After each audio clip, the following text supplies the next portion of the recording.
सभी मेरे साथी भी देखकर आए जी, आपने भी देखा ही होगा कि आपके माध्यम से आज एक भी रेडी इस मेन रोड पर नहीं है। अंदर मैं कह सकता हूं, मगर सामने लेफ्ट हैंड साइड पे और राइट हैंड साइड पे। दिल्ली पुलिस का भी मैं धन्यवाद करता हूं आपके माध्यम से, ये दोनों चीजें, क्योंकि जो परमानेंट इंक्रोचमेंट थी यहाँ पर वो आपके माध्यम से यहाँ से रिमूव हुई है।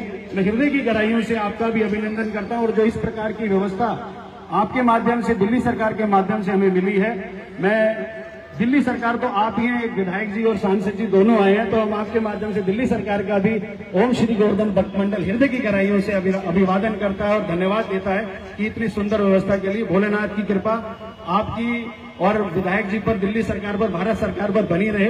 अब मैं निवेदन करूंगा आदरणीय सांसद जी से कि हम सब ओम श्री गोवर्धन भक्त मंडल के सभी पदाधिकारियों को अपने आशीर्वचन दें। जिस प्रकार हम लोग ऐसे भाव विभोर होकर भोलेनाथ की सेवा करते हैं, हमें भी ऐसी प्रेरणा मिलती रहे। अब मैं आदरणीय सांसद जी से निवेदन करूंगा कि 2 शब्द कहेंगे।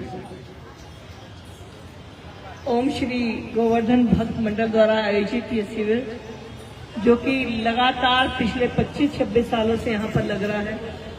आज दिल्ली में और हरिद्वार के रास्ते में बहुत जगह शिविर लगते हैं, लेकिन 25 साल पहले इनकी संख्या बहुत कम थी।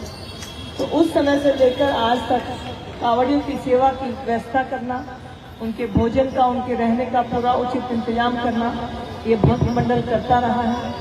मैं सभी आयोजकों को बहुत शुभकामनाएं और साधुवाद देना चाहती हूँ कि आप कांवड़ियों की इतनी सेवा करते हैं और सभी कांवड़ियाँ भी अपने आप को तकलीफ देकर भोले की आराधना करते हुए यहाँ तक अपना जल लेकर पहुँचे हैं और अब अपने अपने घर जाकर मंदिर में उसका अर्पण होगा।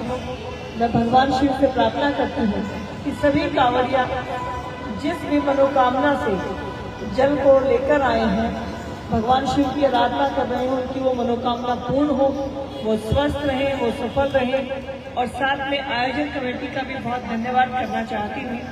और रही बात, आपने दिल्ली सरकार की बात कही, दिल्ली सरकार का सभी कांवड़ियों से इस बात का चुनाव से पहले से एक प्रयास रहने का वादा था कि हम आपकी सेवा में कोई कसर नहीं छोड़ेंगे। आने वाले त्योहारों में भी दिल्ली सरकार का समर्थन वास्तविक रूप से हमें देखने को मिलेगा। सभी कांवड़ियों को हृदय की गहराइयों से प्रणाम करते हुए सभी आयोजकों को साधुवाद। हर हर महादेव। बहुत बहुत आभार आदरणीय सांसद जी। मैं एक चीज तो भूल गया, क्योंकि कई चीजें इतनी सारी कर दी दिल्ली सरकार ने, जो बड़ी दिक्कतों का सामना हमने कर जैसे पहले भी गुजारा है। तो इस बार एक और बात थी, वो ये थी कि हमें अलग अलग डिपार्टमेंट्स के पास जाकर अपनी एप्लीकेशन देनी पड़ती थी। तो दिल्ली सरकार ने बहुत बढ़िया काम किया, जो सिंगल विंडो जो काम किया, एक ही छत के नीचे यानी कि डीएम ऑफिस के अंदर एक ही जगह बुलाया और सभी विभागों को एक साथ बिठा दिया कि जिसका जो विभाग है, बीएससीएस वाले बीएसएस वाला काम कर लो, दिल्ली पुलिस अपना काम करे, वो करके सारा काम एक सिंगल विंडो पे कर दिया। और इस जगह के लिए भी विशेष रूप से और धन्यवाद है। ये भीड़ भाड़ वाला इलाका है, यहाँ ट्रैफिक की बहुत समस्या रहती है। लगभग 1500 से 1600 ये जो सिविल डिफेंस के वॉलंटियर्स हैं, हमारी बहनें भी हैं, पुरुष भाई भी हैं, यहाँ बहुत अच्छी बड़ी संख्या में डीएम ऑफिस से हमें प्रोवाइड किए गए। उसके लिए भी आप सबका बहुत बहुत आभार, बहुत बहुत धन्यवाद।